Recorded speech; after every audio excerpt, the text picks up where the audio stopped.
အခုခေတ်မှာလူတိုင်းပြေးနေကြပြီပြေးတာမှာတယောက်တည်းကင်မရာကြည့်ပြီးစကားတွေပြောပြီးပြေးတာမျိုးမဟုတ်ဘူးသိရသူတွေနဲ့ရောမသိရသူတွေရောအဖွဲ့လိုက်ပြေးနေကြတယ်ပြေးပြီးဆိုရင် coffee ဆိုင်နဲ့သွားကြတယ်စားသောက်ဆိုင်နဲ့သွားကြတယ်တချို့ဆိုဘားတွေ club တွေကြီးသွားကြတယ်ဆိုတော့ကျွန်တော်ကိုယ်တိုင်တော့လုံးဝပြေးရသူမဟုတ်ဘူးဒါပေမဲ့အပြေးအားကစား culture တစ်ခုလိုပြောင်းနေတာကိုကျွန်တော်မြင်နေရတယ်ဆိုတော့ running က fitness ကနေပြီးတော့ culture တစ်ခုအနေနဲ့ပြောင်းလဲလာပြီလူတွေက cardio လုပ်ချင်လို့ချက်ချင်းအခုလိုကြီးအပြေးကဘုံဖြစ်သွားတာမဟုတ်ဘူး cardio ကောင်းတယ်ဆိုတာလူတွေသိရနှစ်ပေါင်းကြာနေပြီအရင်ကတည်းကလည်းပြေးရဆိုတာရှိတာပဲဒါပေမဲ့အခုလို culture အနေနဲ့ဖြစ်သွားတာက modern lifestyle တစ်ခုအတွက်စုဖြစ်နေလို့ကျွန်တော်ထင်တယ်ဖက်တရံရှိရဆိုရင်စပြေးလို့ရပြီဒါကြောင့် running ကို most democratic sport လို့တော့အားလုံးကသတ်မှတ်ကြတယ်ဆိုတော့ running ခေတ်စားလာတဲ့အတွက် running club တွေလည်းပေါ်လာတယ် running club တွေက socialize လုပ်တဲ့နေရာတစ်ခုဖြစ်လာတယ် networking လုပ်တဲ့နေရာမိတ်ဖြစ်ဆွေဖြစ်တွေ့ကြဆုံကြတဲ့နေရာ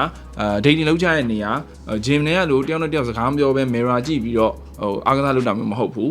run club တွေမှာဆိုရင်အတူတူပြေးတယ်အတူတူနားရတယ်စားကြတောက်ကြတယ်ပြေးတာ main event မဟုတ်တော့ဘူးဒီ community ကဒီ running ရဲ့ part of the event ဖြစ်လာတယ် performance တဲ့ appearance ကပိုပြီးအရေးကြီးသလိုဖြစ်လာတယ်အဲ့ဒါပြီးရင်တော့မှလူတွေကဒီ goal နဲ့ progress ကိုပို့ပြီးတော့ပြန်ရှာလာကြတယ် proof of effort ပေါ့နော်အဲ့ဒါကိုပြကျင်လာတယ်ဆိုတော့ running ကကြောင့်အဲ့လိုမျိုး proof ကိုပေးနိုင်တယ်ဒီနေ့ပြေးခဲ့လားမပြေးခဲ့ဘူးလားဒီနေ့ distance ဘယ်လောက်ထိပြေးခဲ့လဲ pace ဘယ်လောက်ထိရှိလဲရှင်းရှင်းလင်းလင်းသိရတယ် Strava လို app တွေကြောင့်ဒီ consistency ကို track လုပ်နိုင်တဲ့ယဉ်ကျေးမှုကလည်းပေါ်လာတယ်ဆိုတော့ running ကစူးစမ်းထားတယ်ဆိုတာကိုပြတဲ့ culture တစ်ခုအနေနဲ့ဖြစ်လာတယ်ဆိုတော့ running culture ပြောင်းသွားတာကိုအလွယ်ဆုံးမြင်နိုင်တဲ့နေရာအဝတ်စားနေရာမှာလည်းပြောလို့ရတယ်အရင်က running fashion ဆိုတာ performance first ဖြစ်တယ်ဘယ်လောက်ထိ lightweight ဖြစ်လဲဖုန်းကဘယ်လောက်ထိ responsive ဖြစ်လဲ carbon plate တွေပါလားဒါမှမဟုတ်ဘယ်အားကစားသမားစီးရလဲဒါတွေက main selling point တွေဖြစ်တယ်ဒါပေမဲ့အခုခေတ်မှာ running fashion က performance နဲ့ identity ကိုပို့ပြောလာကြတယ် brand ကြီးတွေက speed ကိုရောင်းတယ်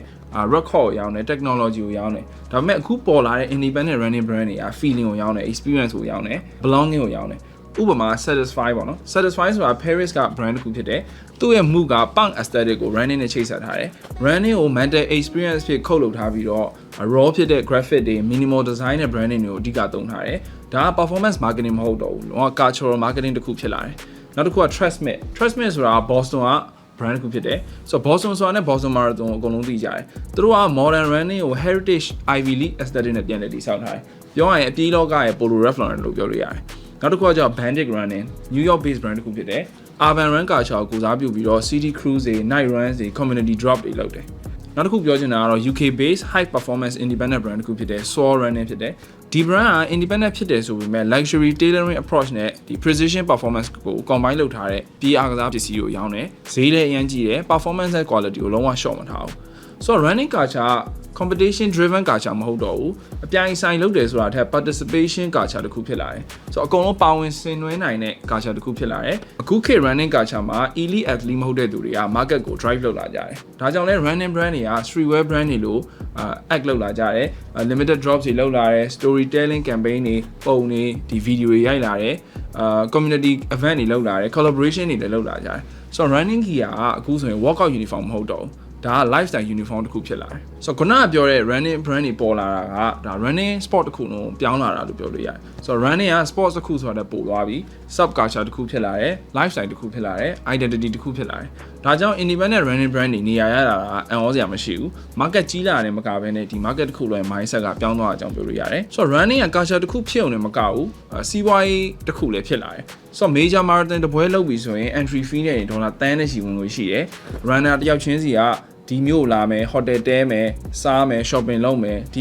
ီပွဲလုပ်တဲ့ city economy တစ်ခုလုံးလှုပ်ရှားသွားတယ်ဆိုတော့ဒီပွဲ sponsor တွေ sports brand တွေ energy drink company တွေနောက် insurance company တွေ volunteer ထောင်ထဲချီရှိတယ် medical team တွေ security တွေ logistics တွေ media တွေဆိုတော့ running ကလုံးဝ simple sport တစ်ခုလို့မြင်ရပေမဲ့နောက်ကမှာ industry တစ်ခုလုံးလည်းရှိနေတယ်ဆိုတော့ running အောင်မြင်လာတာကပြိုင်ပွဲတွေများလာလို့တော့မဟုတ်ဘူး consistency ရှိတဲ့လူတွေများလာလို့ဆိုတော့အကုန်လုံးက rhythm မှန်နေရယ်စီးချက်ကြနေရယ် routine တစ်ခုလို့ ritual တစ်ခုလို့လုပ်နေတဲ့သူတွေပိုများလာတယ်အဲ့လူတွေစူးစီးမိတာကနေ culture တစ်ခုဖြစ်လာတယ်ဆိုတော့ running ကအားကစားဆိုတာထက် lifestyle တစ်ခုဖြစ်လာတယ်နေ့တိုင်းရှုပ်ထွေးလွန်းတဲ့ဒီဘွားကြီးမှာမွေးကလေးကပါလာတဲ့ခြေထောက်နှချောင်းနဲ့နေ့တိုင်းလုပ်နေတဲ့ဒီလမ်းလျှောက်တာပြေးတာကိုရိုးရှင်းရှင်းပဲလုပ်ချင်လို့ဆိုတော့ဖနက်စီးမယ်အပြင်ထွက်မယ်ပြေးမယ်လမ်းလျှောက်မယ်အသက်ကိုရှူမယ်ရှေ့ကိုဆက်သွားမယ်ဒါပဲဆိုတော့တယောက်တည်းလည်းပြေးနိုင်သလိုအတူတူပြေးလို့လည်းရတယ်အဲ့အတူတူဆိုတဲ့အရာကြောင့်ပဲ running က culture တစ်ခုဖြစ်သွားတယ်လို့ကျွန်တော်ထင်တယ်ဆိုတော့အပြေးအားကစား modern လူနေမှုဘဝရဲ့ဒါစိတ်ထွက်ပေါက်တစ်ခုဖြစ်တယ်ဆိုတော့ကျွန်တော်နောက်နေ့ဗီဒီယိုမှာပြန်